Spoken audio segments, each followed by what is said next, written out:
지극히 보통 사람, 소위 말하는 흙수저, 그리고 저처럼 한 끼를 걱정하던 가난한 아들이 부자가 될 수 있는 그 길은 무엇이고, 나에겐 전혀 없던 이 길을 오로지 후천적 노력으로만 부자 기질로 만들어 내 삶을 업그레이드 시킬 수 있는 방법은 없을까? 저를 지금의 자리에까지 이끌어준 그 20년의 경제적 자유의 여정은 이에 대해 매우 분명하고 명쾌하게 이렇게 답을 주고 있었습니다. 네, 분명히 있습니다. 라고. 저는 지금부터 여러분들과 함께 총 3가지의 경제적 자유의 꿈을 이룰 수 있는 끼 훈련법을 소개해드리고 또한 이 답에 대해 증명해 보려 합니다. 개인용 컴퓨터가 대중에게 선을 보이고 이제 막 상용화가 될 무렵 윈도우라는 운영체제 프로그램을 만들어 이미 30세에 1조 원의 부자가 된 빌 게이츠의 그 선관이 우리가 말하는 끼냐라고 물어보신다면 네, 맞습니다. 30세에 이미 최연소 월스트리트 헤지펀드 부사장이 되었고 통계학과 데이터에 능해 항상 계획된 생각과 행동만을 했던 제프 베조스가 안정된 직장과 앞날이 보장된 미래를 뒤로하고 자신이 모았던 미래에 투자하기 위해 그 모든 것을 버리고 허름한 창고에서 스타트업 아마존을 창업했을 때 그때 그 베조스의 그 본능이 부자 기질인 끼가 맞느냐고 여쭈어보신다면 네, 맞습니다. 헌데 이 세상은 이 끼를 얼만큼 어떻게 언제까지 유지할 수 있느냐에 따라 졸부, 갑부 그리고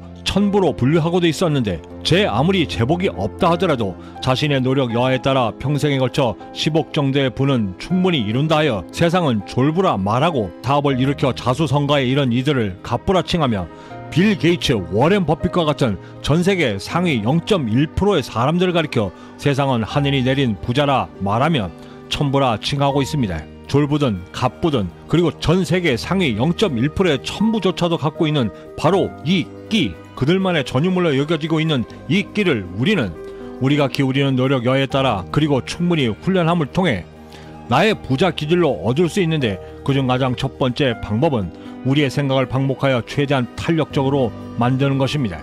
이 방법을 말씀드림에 앞서 우리가 선행적으로 가져야 할 이 끼에 대한 개념이 있는데 우리가 추구하고 노력하여 얻으려는 이 끼는 세상이 말하고 있는 그 끼들과는 분명히 구별되어져야만 하고 그리고 그 끼를 돈에 대한 IQ 혹은 EQ를 훈련한다는 개념으로 이해하고 정의한 채 지금부터 말씀드리도록 하겠습니다.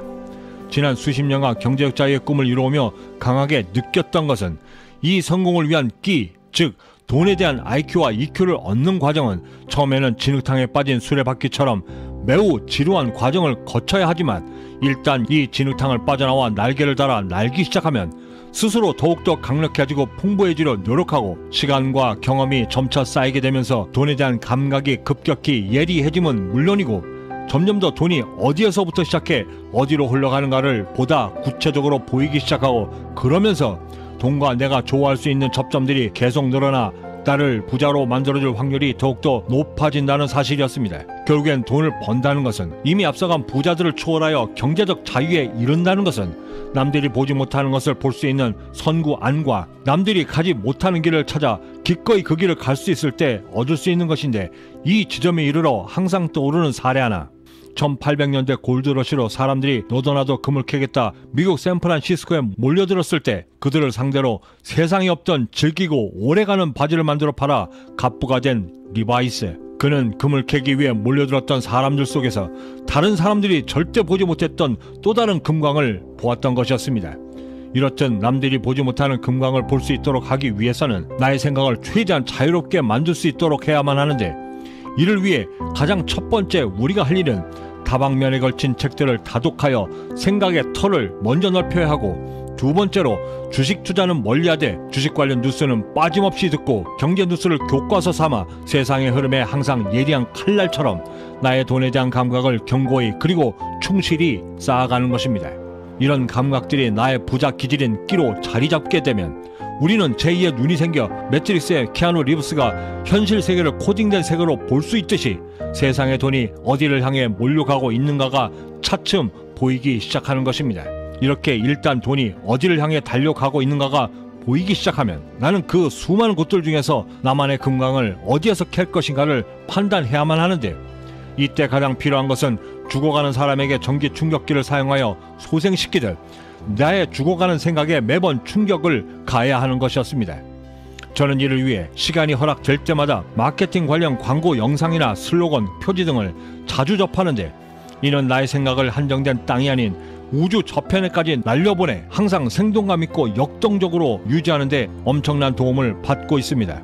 그 중에서도 가장 최근에 저의 생각을 프레시하게 만들어둔 사례 하나를 소개해드리면, 매년 10월 인류를 위해 크게 헌신한 사람에게 시상하는 노벨상, 그 노벨상을 패러디하여 만든 엽기 노벨상이라 불리는 이그 노벨상이었습니다. 1991년에 제정된 이 엽기 노벨상은 흉내 내서도 안 되는, 혹은 반복할 수 없거나 반복해서도 안 되는 기발한 연구에 주어지는 상인데, 역대 수상작들의 면면을 살펴보면 비상시 방독면으로 사용할 수 있는 브레이지어 발명, 임산부가 앞으로 넘어지지 않는 이유 규명, 이름을 가진 젖소가 이름을 갖지 않은 젖소보다 우유를 더 많이 생산한다를 증명한 연구들이었습니다. 이렇게 세상에 없던 아이디어들을 자주 접하여 나의 생각에 신선한 충격을 주고 세상을 뒤집고 혹은 거꾸로 볼 준비가 되었다면, 그 다음으로 나의 생각과 아이디어들을 현실감 있게 만드는 작업이 필수적으로 이어져야만 합니다.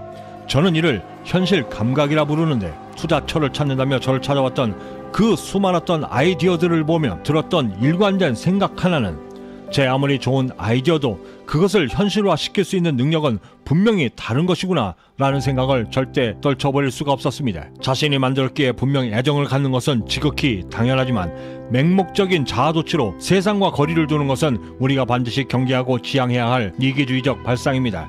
더욱이 이러한 발상은 돈이 가까이 하기는커녕 오히려 더 멀리 한다는 것을 우리는 반드시 기억해야만 합니다.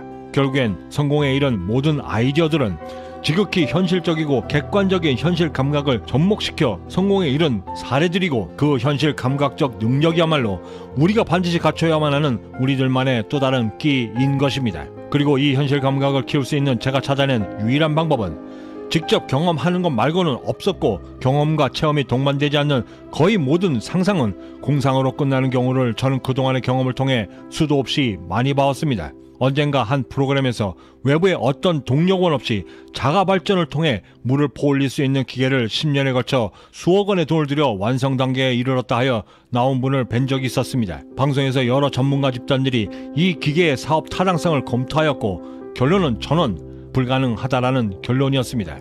그럼에도 그분은 프로그램 마지막 인터뷰에서 될 때까지 할 것이다 라고 말하며 마무리가 된 것을 본 적이 있었는데, 물론 성공의 교과서적 관점에서 볼 때 그분의 끈기가 성공에 이룰 수 있는 정석인 것만은 틀림없지만, 현실 감각이 결여된 아이디어로 그 10년간을 지켜봐왔던 가족들의 심정을 헤아리지 못한 아짐은 결국 내가 무엇을 위해 일을 하는가에 대한 질문에 답하지 못할 안타까운 사연이 아니었나라는 생각을 지울 수가 없었습니다.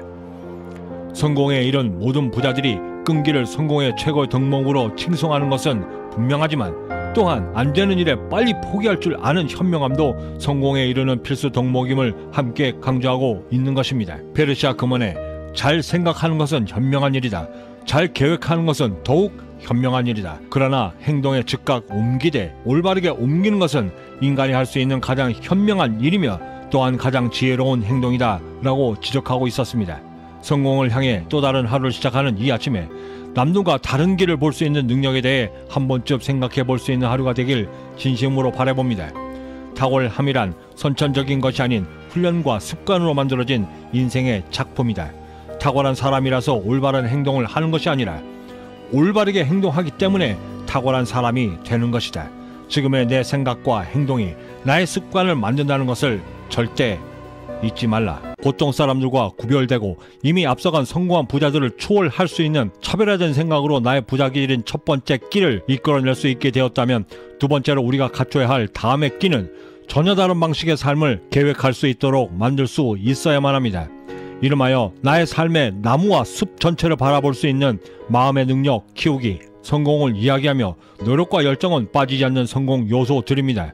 저는 가끔 어찌하다 보면 성공했고 눈 떠보니 스타가 되었다 라는 말을 들을 때마다 저 먼 별나라의 이야기처럼 들립니다. 저는 최소한 성공을 꿈꾸는 사람이라면 심지어 우연으로 다가온 성공을 필연적으로 의심할 줄 알아야만 하고, 어쩌다 다가온 성공에 대해서는 반드시 수치화 그리고 계량화하여 이를 내 다음의 성공을 이끌 수 있도록 적극적으로 반영하고 설사 우연으로 다가온 행운일지라 할지라도 그 안에서 내가 어떤 행동을 했으며 어떤 생각으로 나의 환경을 이끌었는지를 반드시 찾아낼 수 있어야만 나의 삶을 부자의 삶으로 업그레이드 시킬 수 있는 부자 기질인 끼라 저는 믿고 있습니다.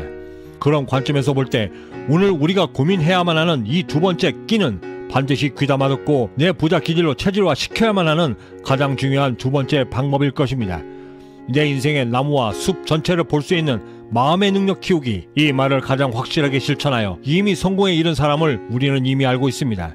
직전 영상에서도 소개해드렸던 소프트뱅크 손정희 회장, 그는 이미 19살 때 스스로 만든 인생 50년 계획으로 비록 19살이었음에도 벌써 40년 뒤인 60대의 자신의 삶을 이미 살고 있었고 60대의 자신의 꿈꿔왔던 그 모습처럼 살아내기 위해 지금의 삶을 이끌고 있었던 것입니다. 하여 그는 비록 늦은 나이인 19살의 미국 유학길에 오르면서도 두려워하기보다는 자신의 60세의 화려한 은퇴를 위해 집요함과 끈질긴 노력으로 닥쳐오는 모든 문제들을 해결했고 그 첫 번째 관문인 이미 고등학교를 졸업했어야 할 나이인 19살이라는 이 문제를 해결하기 위해 단 6개월 만에 고등학교 3년 과정을 스스로 마스터했던 것입니다. 헌데 19살의 손정희가 만약 오직 미국 유학의 길을 목표로 삼았다면 과연 그가 6개월 만에 그 고등학교 3년 과정을 마칠 수 있었을까? 저는 단언컨대 절대 그는 그 위대한 첫 번째 성공을 이뤄내지 못했을 것이라 확신합니다. 이유는 미국 유학이 19살 손정희의 인생 마지막 목표가 아니었기 때문이었습니다. 그의 인생 최종 목표는 60대의 화려한 은퇴가 목표였고 이를 이루기 위해 비록 고등학교를 이미 졸업했어야만 했을 19살이었음에도 3년 과정을 6개월 만에 독파하지 못한다면 절대 자신의 마지막 꿈을 이뤄내지 못한다는 절박함이 있었기에 가능했던 것이었습니다. 아마도 그는 분명 3년 과정을 마스터하기 위해 최초 3개월의 목표를 삼았을 것이고 이를 위해 고군분투하여 드디어 6개월 만에 목표를 이루었을 것입니다. 그리고 그는 6개월 만에 그 모든 것을 이루고 난 후 직감했을 것입니다. 아, 나는 내가 마음만 먹으면 뭐든 해낼 수 있구나. 이때 이 자신감이 19살의 손정희를 지금의 손정희로 이끌 수 있었고 이것이 가능했던 이유는 그가 자신의 인생 전체를 볼 수 있었기에 가능했던 것이었습니다. 우리는 보통 삶의 계획을 세운다 할 때 1년 목표까지는 세우지만 삶 전체의 숲을 바라보며 가장 적절한 곳을 찾아 나무를 어찌 심어야 하고 어찌 가꿔야 하는지에 대한 구체적인 계획은 세우지 못합니다. 아주 오래전 대학 동창 모임에서 우연히 같은 테이블에 동석했던 동창들과 동일한 주제로 말을 나눈 적이 있었습니다. 그 자리에서 듣게 된 한마디. 아, 형, 오늘 아침 계획 세운 것도 다 실천 못하는데 어떻게 60대 계획까지 세워? 순간 저는 삶이 비범해지려는 노력은 누구에게나 평범한 것이 아니구나 라는 생각을 지울 수가 없었습니다.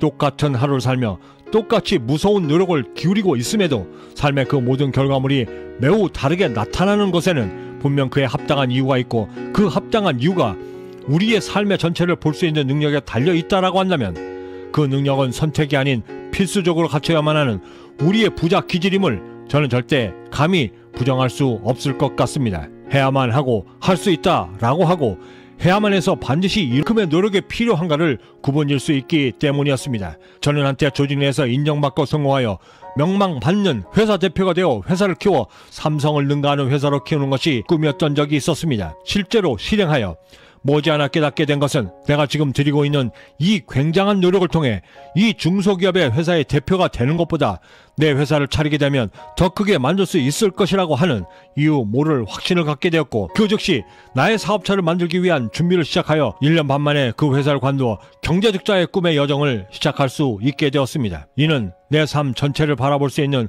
능력이 있었기에 충분히 가능했던 일이었습니다. 그렇게 회사를 나와 내 사업차를 차려보니 내 삶의 끝이 어디를 가리켜야 하는지가 더욱더 정확히 보이기 시작했고 10년 단위, 5년 단위, 그리고 하나, 왜 내가 살아야 하는지, 내가 왜 성공해야 하는지, 성공이 나에게 어떤 의미인지가 정확히 파악이 되었고 그동안에는 단 한 번도 느끼지 못했던 삶에 대한 애착까지도 가질 수 있게 되었던 것입니다. 저는 항상 삶의 계획을 세우면서 그때마다 미래에 대한 두려움, 실패할지도 모른다는 압박감을 감출 수 없었고 내 인생 전체를 관망하고 오직 한 곳만을 향해 달려가야 한다는 집중력이 생기면서부터는 두려움과 압박감은 스스로 사라져 그 빈자리를 삶에 대한 희망들로 채워나갈 수 있게 되었고, 그때가 되어서야 비로소 내 삶을 주도적으로 이끌 수 있게 되었던 것입니다. 그 마음이 가능했기에 마흔이 가까운 나이에 빈손이었음에도 캐나다에서 사업가로 성공하여 경제적 자유를 이루겠다는 꿈이 가능했고, 드디어 지금의 자리에까지 이룰 수 있게 되었던 것입니다. 그러면서 더욱 또렷하게 보여지는 제 인생 전체는 마치 저 높은 하늘에서 드론으로 나의 인생이 어디로 흘러가는가를 관망할 수 있게 되었고, 이를 통해 지금의 내 인생이 어디를 어떤 모습으로 내가 목표한 것을 향해 얼마나 정확하게 가고 있는가가 더욱 또렷이 보이는 환상적인 착시현상이 생기기 시작했습니다. 이런 마음이 들기 시작하니 더 이상 머뭇거릴 시간도 여유도 없었을 뿐만 아니라 시간이 지나면서는 약간의 흥분까지 생기게 되면서 나의 모든 생각과 계획들을 의도적으로 컨트롤할 수 있게 되면서부터는 나의 모든 계획들을 앞당겨 달성할 수 있는 힘까지 얻을 수 있게 되었던 것입니다. 우리가 우리의 삶 전체를 바라볼 수 있다는 것은 그저 목표를 이룬다는 단순함을 넘어 내 삶이 살아내야만 하는 그 이유를 깨닫는 과정이고 의미이며, 더욱이 수많은 좌절과 실패 속에서도 나를 이겨내어 능히 감당케 하는 성공을 향한 모든 방법의 근원들임을 저는 그동안의 경험을 통해 간절히 배울 수 있었습니다. 저는 20대 때 읽었던 책의 종류와 지금에 와서 읽는 책들의 종류가 매우 다릅니다. 20대 때 성공을 꿈꾸기 시작할 때 읽었던 대부분의 책들은 성공을 하기 위한 자기 개발서, 성공 사례 등등이었다면, 지금은 좀 더 구체적으로 지금의 부를 어떻게 하면 더 효과적으로 효율적으로 유지하고 늘릴 수 있을까에 대한 다소 전문적인 서적에 집중되어져 있습니다. 이는 분명 삶을 바라보는 관점이 달라졌기에 배워야 하는 것이 역시 충분히 달라져야 한다는 것을 의미할 것입니다. 성공을 시작하는 이 아침에 나의 삶을 충분히 이끌 수 있고 관망하여 리드할 수 있는 삶 전체를 바라볼 수 있는 그 기회를 만드는 오늘이 될 것이고, 관망하여 리드할 수 있는 삶 전체를 볼 수 있는 그 힘을 만드는 오늘이 될 것이라, 그런 우리가 될 것이라 저는 분명히 자신할 수 있습니다. 성민이 형, 형은 형의 20대와 30대 때 나를 만나면 뭐라고 말해주고 싶어? 글쎄, 이렇게 말해줘야 되나? 지금 볼 때 확신도 없고 미래도 없어 보이지만 확실한 건 어떻게 쓰든 버텨라 라고 먼저 말해주고 싶어. 지금에야 보면 그 버티는 것이 얼마나 미련하고 얼마나 불안한 마음인지 충분히 아는데, 그럼에도 젊음이 있으니까 그건 진짜 큰 축복이거든. 20대인 네가 지금 흘리는 그 수많은 눈물들이 절대 아픈 눈물들이 아니고 충분히 건강한 눈물들이니까 펑펑 울어. 걱정하지 말고. 그리고 30대가 된 나에게 이렇게 말해주고 싶네. 야 성민아, 여기까지 잘 버텨왔어. 충분히 잘하고 있으니까 절대 포기하지 마. 알았지? 가난을 극복하고 성공하여 경제적 자유를 얻는 것만큼 정직하고 평등한 기회를 주는 곳은 없다라는 생각에 더욱더 확신이 드는 이유는 5살에 4개 국어를 하고 3살에 악보는 보지도 읽지도 못하면서도 베토벤, 모차르트, 바그너, 하이든 그 모든 곡을 한 번에 듣고 치고 10살에 하버드에 입학한 그들의 천재성이 없다 할지라도 최소한 지금의 삶을 바꿔 성공에 이르러 경제적 자유를 얻을 수 있는 이 길에서는 더욱이 지금 빈손이라 할지라도 우리가 기울이는 노력 여하에 따라 우리의 삶이 충분히 역전될 수 있다라는 사실 때문이었습니다. 이 인생 역전이 가능하도록 만들기 위해 우리가 갖춰야만 하는 부자 기질 끼 세 번째가 이 지점에서 절실한 이유이기도 합니다. 하여 그동안의 경험으로 깨닫게 된 세 번째 이 끼는 노력을 망각할 수 있는 능력이었습니다. 인생을 업그레이드시켜 지금의 내 삶을 성공을 향해 돌려놓을 수 있는 것은 모두가 인정하듯 평범한 노력만으로는 절대 불가능합니다. 그 불가능할 것 같은 비범한 노력을 기울이기 위해 저는 오랫동안 고민해왔고 이윽고 깨달아 찾아낸 방법은 어제 했던 노력 그리고 1분 전에 했던 그 비범한 노력들을 철저히 망각하는 것이었습니다. 3살 때 이미 천재라 불리웠고 그럼에도 본인은 정작 절대 천재라 느껴본 적 없다 했던 그는 자신이 기울여왔던 그 수많았던 노력들과 그 노력들이 왜 필요한가에 대해 이렇게 이야기해 주었습니다. 세상에 인정을 받기 위해서는 부단한 연습과 노력 말고는 그 어떤 방법도 없다. 타고난 재능 따위는 그저 인간이 만들어낸 허구에 불과하다. 나는 슬럼프에 빠지게 되면 더욱더 연습에 매달려 몰입하게 되는데 그렇지 않고서는 절대 다시 정상에 오를 수 없기 때문이다. 내가 다시 정상에 섰을 때 세상은 나를 이렇게 불렀다. 타이거 우즈.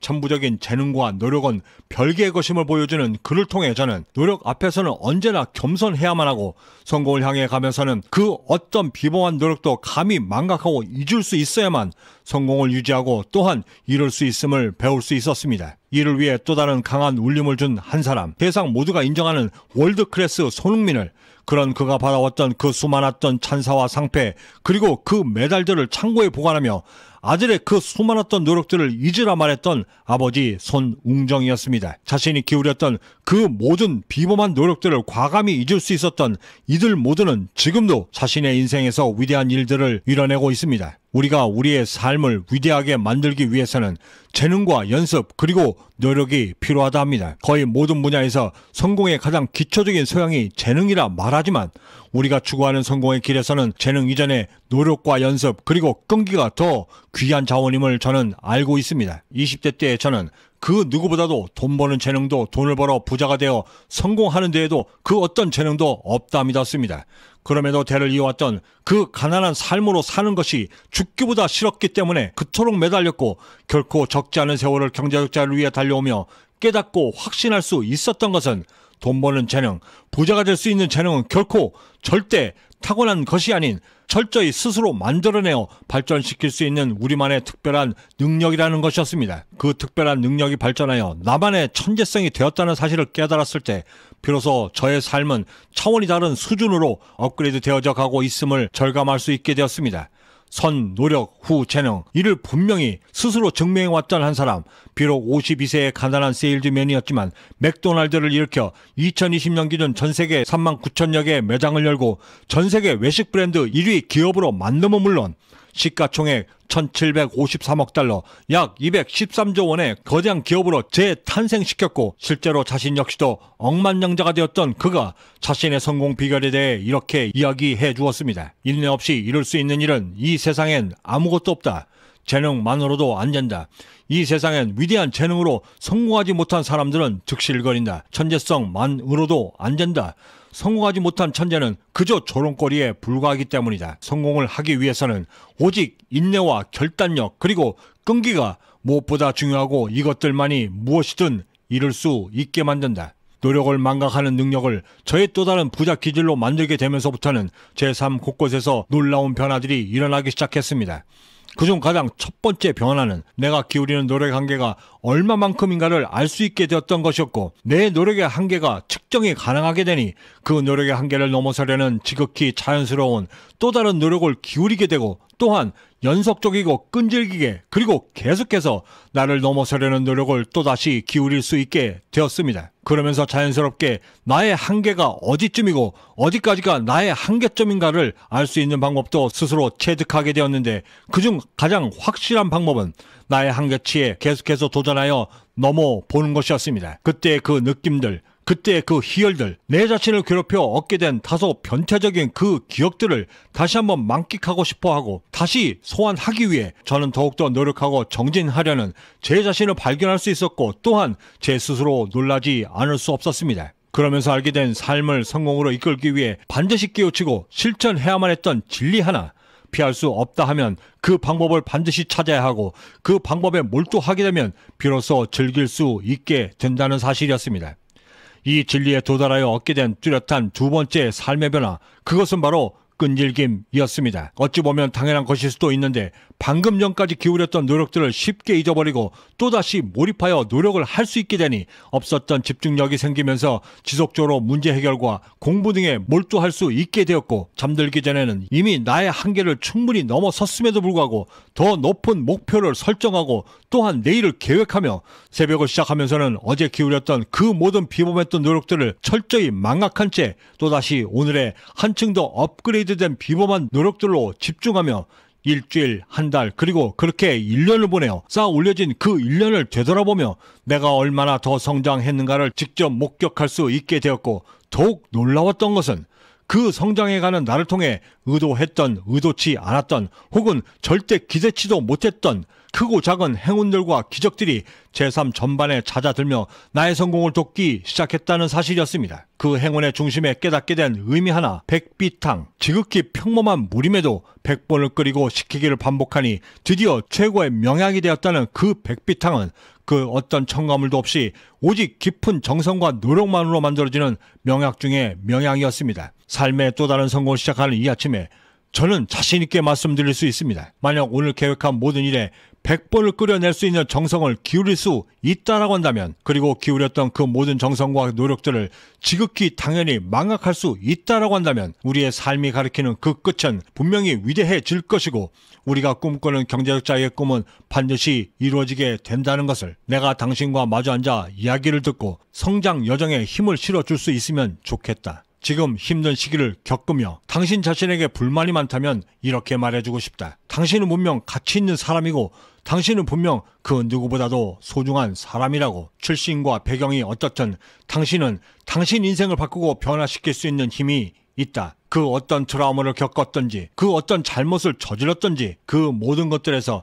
당신은 지금 배우고 성장하고 있다는 사실을 절대 잊지 말라. 분명 당신은 궁금할 것이다. 당신의 잠재력을 발현하여 당신의 참 모습을 찾을 수 있는 그 방법이. 하지만 그 방법은 의외로 매우 간단하다. 그냥 자신을 믿고 무엇이든 시작하면 그만이다. 한 걸음 내디딜 때마다, 긍정적인 생각을 할 때마다, 현명한 선택을 할 때마다, 그리고 작은 원칙들을 하나하나 실천할 때마다 당신이 원하던 그 모습에 한 발자국씩 더 가까워진다는 것을 스스로 느끼게 될 것이다. 이때 반드시 기억해 주길 바란다. 당신을 향한 그 믿음들이 당신의 그 발걸음들을 전진케 한다는 사실을. 소인배는 불운에 길들여지고 눌려 삶을 살아가지만 위대한 자는 그 불운 위에 올라서려 노력한다. 읽는 순간 순식간에 제 가슴을 파고들었던 이 말은 소인배로서가 아닌 삶을 지배하여 성공에 이르기 위해 대인배로서 갖춰야만 하는 부자 기질인 꾀가 왜 절실한가를 여실히 보여주었습니다. 또한 이 꾀가 경제적 자유의 꿈을 이루기 위해 고군분투해야만 하는 우리에게 왜 중요한가를 또한 분명히 보여주었는데, 이 꾀를 통해 우리가 살아내야만 하는 삶의 수준이 결정되고 우리가 이루려는 부의 그릇의 크기가 결정되기 때문이었습니다. 세상에서 말하는 꾀는 통상 잔꾀, 술책, 간꾀 혹은 모략 등으로 비유되고 일상생활에서의 자기 편의를 개척하기 위해 부리는 그럴듯한 수단 혹은 임기응변이라 말하지만, 우리가 추구하고 추구해야만 하는 이 꾀는 분명 전혀 다른 의미를 지니고 있습니다. 그리고 그 뜻과 의미를 정확히 알고 실천할 수 있어야만 그때서라야 비로소 우리의 삶의 차원이 전혀 다른 성공의 삶으로 업그레이드 된다는 사실이었습니다. 이는 마치 바닷가에서 모래성을 짓고 있는 사이 갑자기 들어닥친 바닷물을 막아내기 위해 순간적인 꾀로 그저 두 손으로 그 바닷물을 막아내는 것이 가능하지만, 만약 태풍이 다가와 그 두텁고 두꺼운 방파제를 뛰어넘는다 할 때는 그 태풍의 위기를 넘어설 수 있는 꾀가 절실하다는 말로 설명이 가능합니다. 이 지점에서 드는 궁금증 하나, 그렇다면 세상이 말하는 잔꾀, 술책, 그것들과는 완전히 구별되는 우리가 갖춰야만 하는 이 꾀는 어찌 만들고 어떻게 부자 기질로 만들어 나의 꿈인 경제적 자유에 이룰 수 있을까? 조선 중기 무신 김유신, 당신께서는 아직도 전선에 12척이나 되는 배가 있다 하시며 갖고 계신 모든 지략과 전략 그리고 살인적인 고뇌를 통해 얻었던 지략으로 그 불리했던 전장 모두를 승리로 이끌어내어 결국 이 나라를 구하셨습니다. 그리고 여기 또 한 사람, 현대그룹 창업자 고 정주영 회장, 서산 간척지 사업을 하던 중 방조제를 폐선으로 맡겠다한 그 꾀로 당시로도 엄청난 돈이었던 공사비 290억을 아낄 수 있었으면 물론이었고, 공사 기간도 1년 6개월이나 혁신적이고 파격적으로 단축하여 이른바 정주영 공법이라 불리우며 해외에서까지 찬사가 이어졌고, 심지어 뉴스위크지와 타임즈에까지 소개되어 화제가 되었는데, 이랬던 그 꾀를 절대 안 된다 하며 반기를 들었던 그들 모두는 서울대와 고대를 졸업한 우수한 수재들이었고 대한민국에서 명망받던 대학 교수들이었습니다. 저는 진심으로 궁금했습니다. 어떻게 국민학교 졸업장이 전부인 고 정정 회장의 그 꾀가 지식으로 충만했던 그들의 능력을 능가할 수 있었을까? 저는 그 답을 사업을 시작하고 수도 없이 많은 문제들과 씨름하고 해결해 나가던 어느 날, 이미 알고 있던 한 속담이 제 머릿속을 번개같이 스쳐가던 그 순간에 그 답을 얻을 수 있었습니다. 그 결정적인 답을 주었던 한마디, 10명의 건장한 머슴보다 단 한 명의 늙고 병든 주인 하나가 더 낫다. 주인과 머슴 사이, 즉 고 정정 회장의 그 꾀가 가능했던 이유는 그 꾀를 반드시 발휘하여 문제를 해결하지 않으면 안 되는 그 자리에 있었기에 가능했던 것이었습니다. 하며 깨달았던 부자기질 꾀를 얻을 수 있는 첫 번째 방법, 그것은 성공적인 삶을 위한 꾀를 얻기 위해 서 있는 곳을 달리해야만 한다는 것이었습니다. 어느 유명한 한 드라마의 대사, 서 있는 곳이 달라지면 풍경도 달라진다. 저는 이 대사를 성공을 향한 꾀를 얻기 위해 이렇게 이해했습니다. 세상을 달리 보기 위해서는 내가 서 있는 풍경을 달리 보아야만 한다. 서울에서 벤처 기업을 경영하며 회사 규모가 급격히 커질 무렵 저는 인사 담당자로부터 한 이력서를 받아들었습니다. 저보다도 한참이나 연배가 있었고 화려한 경력을 자랑하던 그의 이력서에는 단연간의 해외 지사 경험과 지사장 경험 심사와 별반 다르잖아 이에 부합하는 직원들을 양육하거나 혹은 찾고 있었고 마침 추천받아 그를 채용했지만 끝내 3개월의 수습 기간을 채우지도 못하고 내보낼 수밖에 없었습니다. 이유는 제가 기대했던 만큼의 문제 해결 능력과 판단력을 전혀 발견할 수 없었고 오히려 노년에 그저 편한 직장 생활을 해야겠다라고 하는 안이한 태도와 사고가 너무나 뚜렷이 보였기 때문이었습니다. 하여 깨닫게 된 한 가지, 부자 기질인 꾀를 얻기 위해서는 월급을 받는 입장이 아닌 월급을 주는 입장이 되어야만 한다는 사실이었고, 그 후로 저는 대표인 나처럼 일해줄 수 있는 직원에 대한 기대와 모든 희망을 깔끔히 접었을 뿐만 아니라 제 아무리 뛰어난 인재여도 서 있는 환경이 어디냐에 따라 또는 제 아무리 무재능의 사람이라 할지라도 서 있어야 하는 책임감의 무게에 따라 그리고 자신의 의지에 따라 충분히 부자 기질인 꾀가 달라진다는 사실이었습니다. 그러면서 깨닫게 된 또 한 가지, 정주영의 그 꾀처럼 빌 게이츠가 윈도우를 찾아낼 수 있었던 그 꾀처럼 우리의 꾀도 충분히 발전시키고 그 역량을 강화시킬 수 있다라는 점이었는데, 부자로 성공하기 위한 그릇을 이 꾀로 키우기 위해서는 이에 합당한 문제가 반드시 있어야만 하고, 설사 문제가 다가온다 해도 그 문제를 두려워하지 않고 기꺼이 감당하려는 적극적인 용기와 다짐이 있어야만 비로소 나의 삶이 업그레이드되고 꿈에도 그리던 경제적 자유의 길이 열린다는 사실이었습니다. 도들, 싸움, 전. 우리는 이를 도전이라 읽고 정면으로 맞서 싸우는 힘이라 말하고 있습니다. 스티븐 코비의 저서 살고 사랑하고 업적을 남겨라 라는 책에서는 이렇게 말하고 있습니다. 세상에서 가장 큰 위험은 위험이 없는 인생이다. 저는 항상 꾀라는 말을 접할 때마다 마치 쌍둥이처럼 들려오는 메아리가 하나 있습니다. 죽기 아니면 까무러치기. 세상에서 가장 확실한 것은 죽는다라는 사실이고, 그 어느 것도 장담할 수 없고 확실한 것을 찾을 수 없는 것이 우리가 살아내야만 하는 인생이라고 한다면, 내 삶을 전진시켜 끝내는 우리가 이루고자 하는 꿈을 반드시 이루고자 할 때, 그리고 그 꿈을 마침내 성취하려 할 때 부자기질인 꾀는 반드시 필요하고, 이를 발휘하기 위해서는 도전 정신과 두려움을 통제해야만 가능하다는 것을 저는 그동안의 경제적 자유의 여정에서 분명히 깨달았습니다. 호스피스 봉사를 하시던 바쁜 어머님을 뵙기 위해 찾았던 그 병원에서 시한부 인생으로 하루의 삶을 살아가고 있던 한 꼬마 여자아이를 본 적이 있었습니다. 우리가 어쩌면 살아내기 버겁다 하고 그저 스쳐 지나가라 터부시하는 이 오늘이 세상 어딘가 그 누군가에겐 반드시 살아내고 싶어하는 오늘이 아닐까라는 생각을 잠시 잠깐 했습니다. 성공의 꿈을 향해 달려야만 하는 이 아침에 어차피 맞닥뜨려 해결해야만 하는 문제들이 산재해 있고, 그 문제들을 해결하여 나의 삶을 업그레이드시켜 성공에 이를 수 있는 그것이 바로 그 꾀이고, 그 꾀로 나의 삶을 이겨낼 수 있다라고 한다면 오늘 우리가 살아내야만 하는 이 오늘은 결코 헛된 하루가 되진 않을 것이라 저는 자신합니다. 내가 제 아무리 가진 것이 없다 해도 그럼에도 나에겐 세상과 맞서 싸울 수 있는 12척이나 되는 배가 있고, 필사즉생, 필생즉사, 죽고자 하며 반드시 살아내면 분명히 살아낼 수 있다.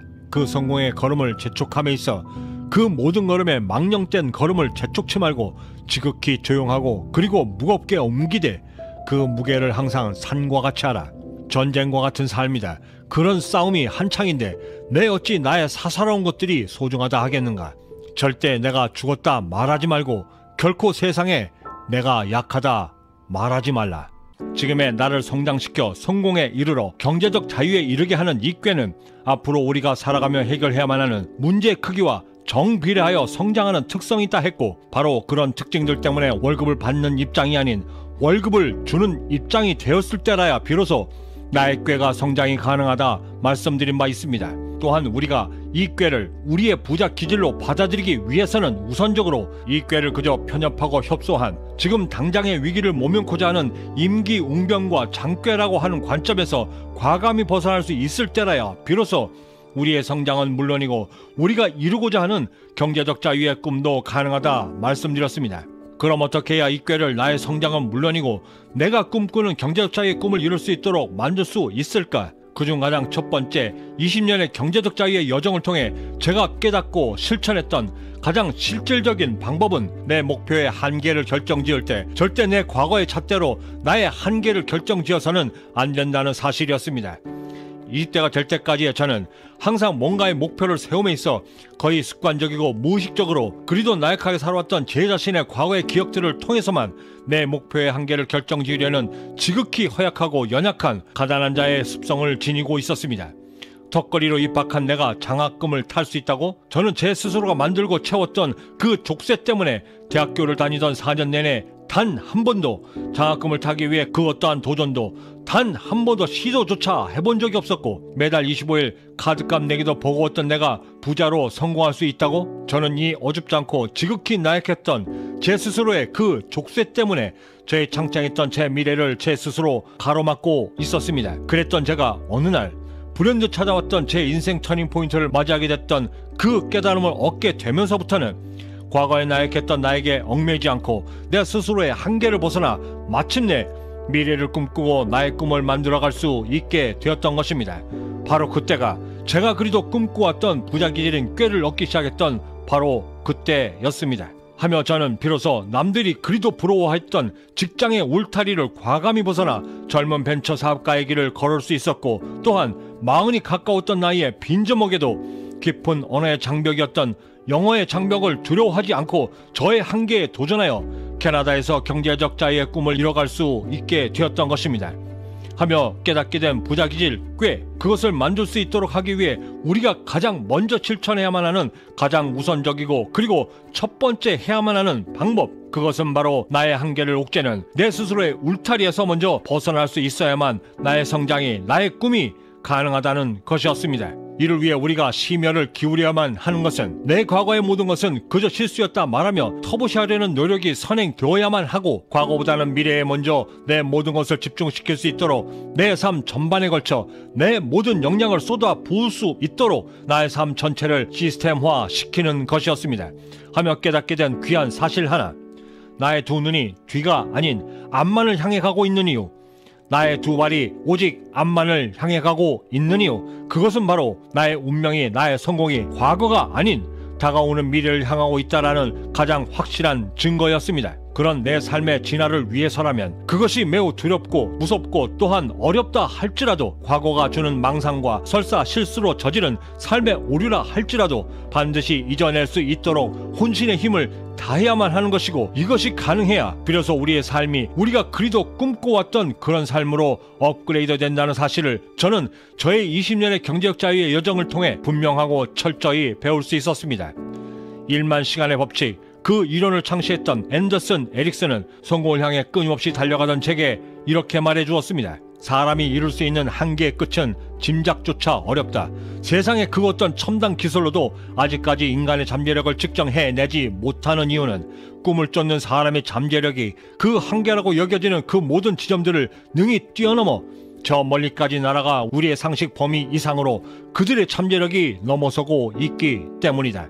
상식의 범위를 뛰어넘는 노력, 하여 얻어지는 능력, 그것을 우리는 잠재력이라 말하고 세상은 이를 총 두 가지로 이렇게 분류하고 있었습니다. 그 첫 번째가 현재 소유하고 있고 내가 충분히 인식하고 인지하여 사용이 가능한 능력의 범위, 그것이 우리가 갖고 있는 첫 번째 잠재력이고 소유하고는 있으나 안타깝게도 내 자신조차 인지하지 못하고 심지어는 대부분의 사람들이 이런 자신의 잠재력을 평생 알지도 못한 채 삶을 마감한다는 그 잠재력이 두 번째라 말하고 있습니다. 이런 대부분의 사람들이 깨닫지도 못하는 이 두 번째 잠재력을 스스로 발굴하고 개발하여 각자의 꾀로 성공에 이른 이들을 우리는 엉불렀습니다. 열망. 하며 제가 깨닫게 된 부자기질 꾀를 얻기 위한 우리가 반드시 실천해야만 하는 가장 실질적인 두 번째 방법, 그것은 꾀를 얻기 위해 가장 먼저 내 가슴속에 내가 진심으로 되고자 하는 열망을 먼저 심는 것이었습니다. 즉, 내 꿈을 이루기 위해서는 나의 잠재력이 필요하고, 그 잠재력을 발휘하고 깨닫기 위해서는 가장 먼저 나만의 진심, 그 열망 어린 대상이 먼저 내 가슴속에 품어져 있어야만 한다는 사실이었는데, 실제로 빈 주먹으로 경제적자에 이른 자수성가한 모든 성공한 부자들은 심지어 갖고 있는 자신의 잠재력은 물론이고 설사 갖고 있지 않은 잠재력이라 할지라도 이를 과감히 살인적인 노력과 집념 등으로 없던 잠재력까지 만들어 이를 꾸준히 성장시켜 성공에 이른 사람들이라는 공통점들이 있었습니다.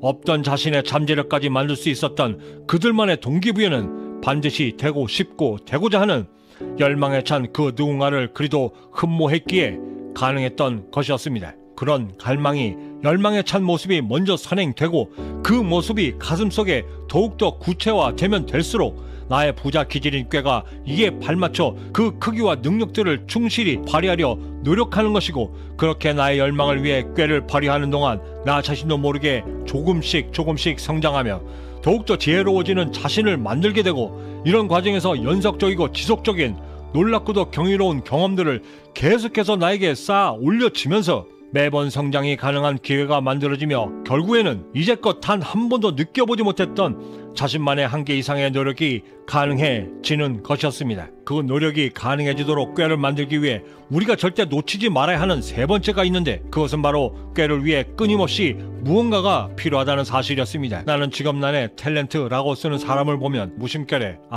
저희는 저걸 직업이라고 생각하는구나 라고 생각하며 놀랍니다. 아주 어렸을 때부터 연기를 해와서 그런지 저는 연기가 직업이라고 생각해 본 적이 단 한 번도 없었습니다. 직업이라고 말하면 저는 왠지 자존심이 상합니다. 마더의 엄마가 아들 도준에게 아들아 너는 나야 라고 말했듯 연기는 바로 나이기 때문이었습니다. 이제부터 우리는 지금의 삶을 업그레이드시켜 경제적 자유의 꿈을 이루기 위한 그 길목에서 우리가 반드시 갖춰야만 하는 부자 기질인 꾀, 그것을 얻기 위한 세 번째 방법에 집중합니다. 직전 영상을 통해 우리는 이제 우리 스스로를 옥죄고 있던 과거의 울타리에서 과감히 벗어나 내가 진심으로 되고 싶고 진정 되고자 하는 그 열망의 자화상을 우리 가슴속에 비로소 품을 수 있게 되었고, 이제 우리가 힘써야 하는 것은 그렇게 소중하게 품은 나의 열정이 우리의 꿈을 향해 나아갈 수 있도록 부자 기질인 우리의 꾀를 더욱더 날카롭고 예리하게 그리고 예민하게 만들어야만 하고, 그것이 가능해질 수 있도록 나의 지식의 양을 늘려 실전에서의 활용이 가능하도록 적극적으로 나의 지혜의 힘과 능력을 최대한 끌어올릴 수 있도록 해야만 합니다. 그 과정의 길에서 우리가 반드시 고민해야만 하는 것, 그것은 바로 어떻게 해야 가장 효율적이고 효과적으로 나의 지식과 지혜를 습득해 나갈 것인가에 대한 고민에서부터 시작됩니다. 20대 어느 날 성공하겠다 결심했던 그때의 저는 그 누구보다도 의욕적이었고 저돌적이었으며 삶을 업그레이드 시키기에 진심이었습니다. 어떻게 하면 이 지긋지긋한 가난한 체질을 나에게서 뜯어낼 수 있을까?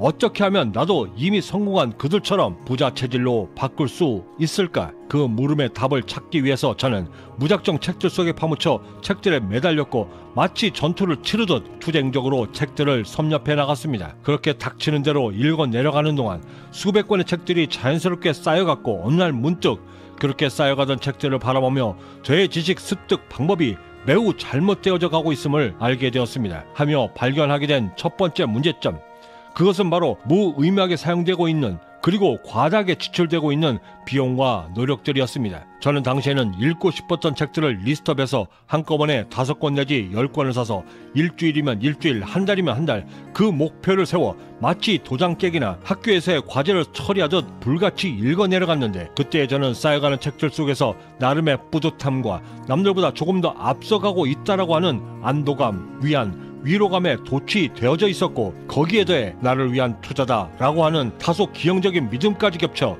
급기야는 한 달에 최고 100만원까지의 비용을 지불하고 있었고, 더욱이는 그렇게 많은 돈을 들여 산 귀한 책이었음에도 무료로 주위에 무상으로 나눠주는 호기까지 부리고 있었습니다. 이때 저의 책 읽기는 나의 성장을 위한 것이 아니라 그저 책을 읽어내기 위한 책 읽기 그 이상도 그 이하도 아닌 매우 기이하고 기형적인 방법이었습니다. 이는 마치 앞에서 수레를 끌어야 하는 말이 뒤에서 수레를 끌고 있는 듯한 느낌이었고, 앞에서 끌어야 할 수레를 뒤에서 끌다 보니 그 힘이 반감되면 물론이고 확보되지 못한 시야 때문에 다가오는 장애물을 피하지 못하고 결국에는 목적지에 다다르기도 전에 그 모든 것을 포기해야만 하는 지극히 비효율적인 지식 습득 방법이었습니다. 즉 정해진 한 가지의 주제로 책을 읽는 것이 아니라 지극히 흥미 위주로 무분별하게 다독을 하고 있었던 것이었고, 하여 실제로 수십 수백 권의 책을 읽고 있었음에도 정작 내가 왜 그 책들을 읽고 있는지에 대한 목적도 의식도 상실한 채 그저 앞으로 나아가기 위해 열심히 노만젓는 배와 같았고, 열심히는 달려나가지만 왜 내가 달려가야 하는지도 모른 채 급기야는 앞으로 달려나가려는 동력마저 상실하고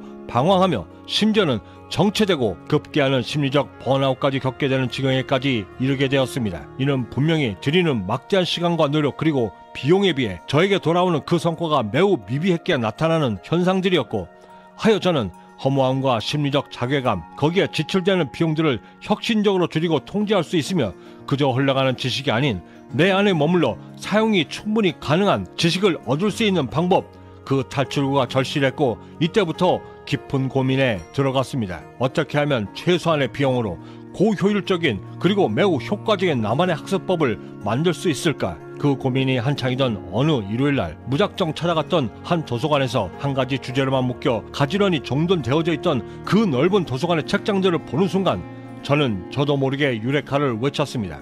그리고 그렇게 해서 스스로 찾아냈던 그 방법들을 적극적으로 실천했고, 그렇게 해서 진화되어져 왔던 저의 지식 습득 방법은 제가 갖고 있는 그 수많은 성공들을 이뤄낼 수 있는 가장 실천적인 방법들이 되었고, 또한 지금도 가장 애용하는 방법들이 되어져 있습니다. 이름하여 부자가 되는 지식, 효율적으로 쌓는 방법. 저는 이를 완성하기 위해 총 4가지 단계로 프로세서를 만들어 실천하고 있는데, 그중 가장 첫 번째 단계로 어떤 지식을 쌓을 것인가를 결정하기에 앞서 나름 정한 매우 엄격한 총 4가지의 검증 단계를 마련하여 이를 통해 이 지식을 쌓기 위해 나의 노력과 시간 그리고 비용을 투자할 것인가 말 것인가를 심사숙고하게 결정하게 되는데, 이것이 반드시 필요한 이유는 한번 지식을 쌓겠다 시작하게 되면 지식을 쌓아가는 동안에 엄청난 노력과 시간 그리고 비용이 발생하기 때문이고, 그렇게 투자했음에도 불구하고 관련 4가지의 검증 단계, 그중 가장 첫 번째 조건은 이 지식을 통해 나의 성장이 반드시 이루어져야만 하고, 이 지식을 통해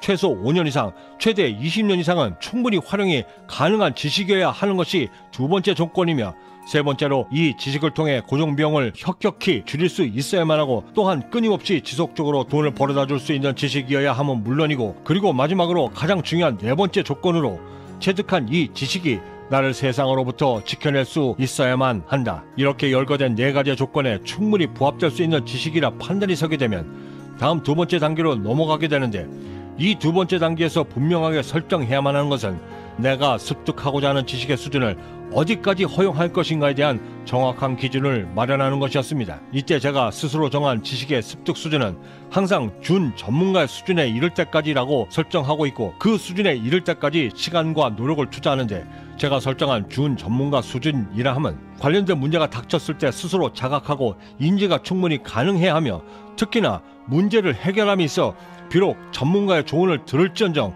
제 스스로가 그 문제를 충분히 해결할 수 있을 정도가 되어야 하는데, 그 수준이 바로 준 전문가 수준을 가리키는 것이었습니다. 이제껏 제가 얻었던 그 수많은 지식들 중에서 가장 대표적인 것은 세무나 회계 그리고 제가 경영하고 있는 쇼핑몰을 제 스스로가 직접 구축한 것이 이에 해당됩니다. 우리가 이렇게 지식의 습득 수준을 정해야만 하는 이유는 우리의 시간과 노력은 유한하지만 우리가 해결해야만 하는 문제는 매우 지속적이고 무한하기 때문입니다. 그동안의 제 경험으로 비춰볼 때 파고들고자 하면 한도 끝도 없고 알고자 하면 욕심이 넘치는 것은 지극히 자연스러운 현상인데, 이를 통제치 못하고 너무 한 곳에 치우치게 되면 정작 앞으로 나아가야 할 성공이라는 나의 배가 나아가질 못하고 나의 배움으로 인해 오히려 성장에 방해가 될 수도 있기 때문에 매우 주의해야만 하는데, 이때 우리가 반드시 유념해야만 하는 것은 우리가 쌓으려는 지식은 내 성공을 완성하기 위한 그저 도구에 지나지 않는다는 점을 우리가 절대 잊지 말아야만 합니다. 물론 도구들이 쌓여 명품을 만드는 것은 당연하나,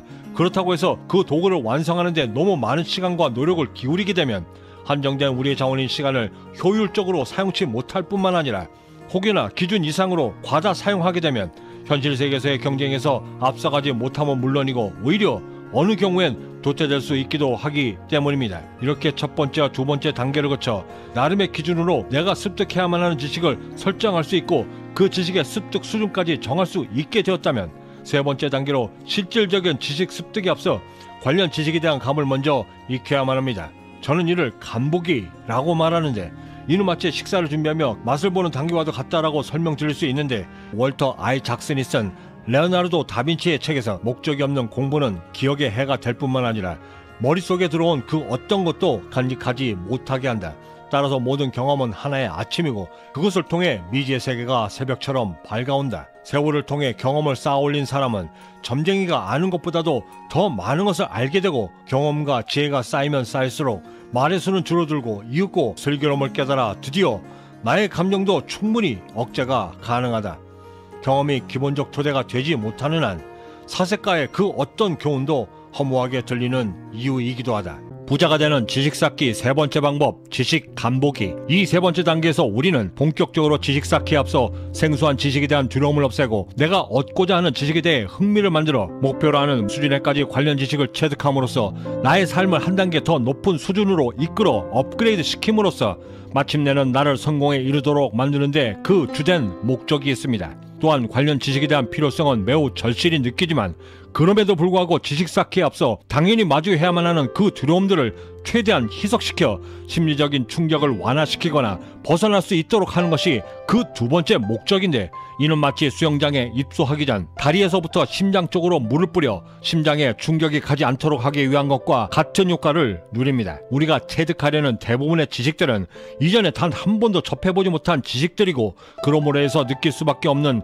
생소함, 두려움, 거기서 오는 심리적 골치 아픔까지, 이를 해소하기 위해 급기야는 직원을 채용하거나 돈을 주고 다른 사람들에게 맡기는 혹은 맡기고 있는 그런 지식들이 거의 대부분인데, 저를 20년 이상 이끌어왔던 경제적 자유의 여정은 나의 성장을 꾀하고 성공에 이르러 마침내 경제적 자유에 이르기 위해서는 부를 쌓기 위한 이 지식들을 절대 간과하지 말라라고 매우 단호하고 분명한 어조로 경고하고 있습니다. 또한 그 전에 이미 성공에 이른 상위 1%의 부자들 역시도 이에 대해 매우 엄격히 충고하고 있는데, 관련 지식을 쌓아 나의 성장을 꾀하는 것은 내가 이룰 수 있는 부의 그릇의 크기를 정하는 것이고, 한 단계 한 단계 단계를 밟아 올라서야만 하는 그 단계별 부의 수준이 결정되면 물론이고, 내가 쌓으려는 지식을 얼마만큼 정교하고 튼튼하게 체득하고 습득하느냐에 따라 내가 이루고자 하는 부의 크기가, 그 수준이, 그 부의 견고함이 얼마나 오랫동안 유지될 수 있는가를 결정한다 말해주었습니다. 실제로 저 역시도 캐나다 세법과 세금 신고, 이에 따른 회계 작성, 그리고 제가 현재 실제 경영하고 있는 자체 쇼핑몰을 그 누구의 도움도 없이 오직 제 스스로의 힘만으로 구축할 수 있었던 경우가 이에 해당되는데, 이렇게 쌓아올린 이 지식을 통해 억대를 호가하는 경력 직원들을 채용하는 대신 신입 혹은 파트타임의 직원들을 대체 고용하고, 또한 그 비싼 세무신고 기장료들을 절약함으로써 매년 3억에서 3억 3천, 많게는 4억 원에 이르는 막대한 고정 비용들을 세이브함으로써 이 어려운 시기를 타개할 수 있는 회사의 경쟁력으로 만들어 나가고 있습니다. 이렇게 제 스스로가 관련 지식을 쌓아 회사 경쟁력을 높여가며 보다 절실하게 느낄 수 있었던 주된 이익은 정작 따로 있었는데, 비용 전략은 물론이거니와 타인에게 맡김으로써 발생되는 무의미하게 보내야만 하는 그 시간들과 이에 따른 비효율적인 스트레스, 거기다 내가 내 돈을 지불하고 있음에도 끌려 다녀야만 하는 비효율적인 통제력을 내 스스로가 충분히 컨트롤할 수 있다는 것이 내가 관련 지식을 쌓음으로써 얻게 되는 진정한 경쟁력이었습니다. 하지만 이렇게 모든 상황을 충분히 인지하고 이해하고 있음에도 불구하고 그와 관련된 지식을 쌓기 위해 독학으로 배우겠다 했을 때의 그 심리적 부담은 결코 가벼운 것이 아닌데, 이를 해결하기 위해 이 지점에서 지식 맛보기를 통해 우리가 가장 절실하게 얻어야만 하는 최대 효과는 이미 말씀드렸듯 시작하기에 앞서 마주해야만 하는 두려움을 통제 혹은 제어하고 내가 원하는 지식의 수준에 이를 때까지 그 고된 지식의 습득 과정을 충분히 견딜 수 있도록 만드는 것이며, 중국에는 체득된 관련 지식을 통해 보다 합리적인 의사결정으로 문제 해결에 임할 수 있도록 나만의 능력과 경쟁력을 키우는 것입니다. 이를 위해 우리가 반드시 주목해야만 하는 것 두 가지. 그 첫 번째가 지식 맛보기를 통해 나에게 매우 생소한 관련 지식에 대한 전체 그림을 그릴 수 있도록 만들어주고, 그 전체 그림을 통해 넓고 방대한 지식 속에서 정작 내가 필요한 부분은 어떤 부분인가를 선택 발췌할 수 있도록 능력을 배양하는 것이고, 그 두 번째로 가장 민감한 비용 지출을 최소화함으로써 가장 효과적이고 효율적인 지식 쌓기를 할 수 있도록 마스터 플랜을 만들기 위함입니다. 그 중에서 가장 첫 번째, 제가 찾아냈던 가장 효과적인 방법은 쌓고자 하는 지식에 대하여 관련 유튜브나 블로그 혹은 관련 기사 그리고 관련 지식을 보유한 전문가들이 모여있는 카페에서의 글을 통해 검색하는 방법이었습니다. 이때 가장 중요한 것은 이 간보기의 단계가 본격적인 지식 습득의 단계가 아니라 지식의 전체 그림을 그리는 단계라는 것을 절대 잊지 말아야 하는 것입니다. 그 이유는 지식 맛보기 단계라는 것을 충분히 인지하고 있음에도 불구하고 바로 성과를 내야겠다라고 하는 조급증과 조바심이 불쑥불쑥 튀어나와 디테일하게 파고들고 싶은 욕심이 생기게 되는 것인데, 이렇게 했을 때 가장 큰 문제점은 그 첫 번째가 내가 정작 알고자 하는 지식의 방향성을 잃게 되고 바로 포기하게 되는 것이고, 그 두 번째로 설사 포기하지 않고 지식을 습득해 나간다 할지라도 전체 그림을 놓쳐 본의 아니게 쓸데없이 비용을 과다 지출하고 나중에는 급기야 기쁜 후회까지 하게 된다는 것이었습니다. 하여 이 단계에서 우리가 반드시 지향해야 하는 마음은 지극히 편안한 마음으로 처음부터 끝까지 어떤 모습이고 어떤 시스템으로 돌아가며 이 중에 정작 내가 필요한 지식이 어떤 것이구나 라는 것을 알아낼 수 있을 정도의 다소 편안한 마음으로 접근할 수 있도록 해야만 하는 것입니다. 욕속 부달, 발묘 조장, 노노의 자로편에서 공자가 한 이 말을 우리들은 이렇게 풀어 이야기합니다. 급할수록 돌아가라. 비록 편안한 마음으로 접근해야 하는 것이 마땅함에도 이 단계에서 우리가 반드시 꼭 지켰으면 하는 규칙들이 있는데, 그중 가장 첫 번째는 이 검색의 시간이 가급적 하루를 넘기지 않도록 해야만 하는 것입니다. 그 이유는 이 검색의 시간이 하루를 넘기고 3일째까지 이르게 되면 이미 그때는 최초 내가 가졌던 지식 습득에 대한 욕구와 의욕, 욕심들의 순도가 이미 망각의 수준을 밟고 있기 때문인데, 이렇게 되면 급기야는 언제 그랬냐는 듯 나 자신도 인지하지도 못한 채 모든 것을 포기하기 시작하기 때문입니다. 헌데 정작 이렇게 되었을 때 가장 큰 문제점은 이렇게 나도 모르게 생겼던 가난한 습관 하나가 내가 꿈꾸었던 성공의 꿈까지도 영향을 미쳐 그만큼의 멀어진 거리만큼 나를 성공의 길에서 뒤처지게 만든다는 것이었습니다. 하여 이 모든 것을 미연에 방지하기 위해 검색의 기간을 가급적 하루 안에 끝내야만 하는 것인데, 이를 위해 제가 만들었던 가장 최적화된 방법은 미리 스케줄링을 하여 요일 중에 내가 가장 방해받지 않는 날을 미리 선정하고 그 날 안에 지식 간보기 모두를 완성시킬 수 있도록 미리 계획을 세워 그날에만 집중하도록 노력하는 것이었습니다. 또한 이것이 가장 필요했던 이유는 이렇게 단시간 내에 집중하여 검색이 가능해야만 생소했던 관련 지식의 전체 그림을 한순간에 몰아서 정확히 볼 수 있고, 또한 원래 목적이었던 내 귀한 노력과 시간들을 어디에 어떤 부분을 선택하여 집중할 것인가에 대한 정확한 결정을 할 수 있게 되어 이를 통해 가장 효율적으로 어떤 책을 선택하고 어떤 동영상을 선택하여 비용을 가장 효율적으로 투입할 것인가에 대한 구체적인 계획과 행동 지침을 세울 수 있게 되는 것이었습니다. 이 모든 것이 가능할 수 있을 때라야 내가 하루에 얼마 시간을 투자하고 얼마만큼의 노력으로 어느 기간까지 이 공부를 계속해야 내가 목표한 수준까지의 지식을 얻을 수 있는가에 대한 매우 구체적이고 체계적인 계획을 수립할 수 있고, 이를 통해 포기하지 않고 본격적으로 지식 쌓기가 가능할 수 있는 것이었습니다. 이제 우리는 지식 간보기를 통해 어떤 지식을 얼마만큼 쌓을 것인가에 대한 구체적인 변별력을 가질 수 있게 되었습니다. 내일 시간에는 본격적인 지식 쌓기의 방법, 그 구체적인 방법들과 사례들을 통해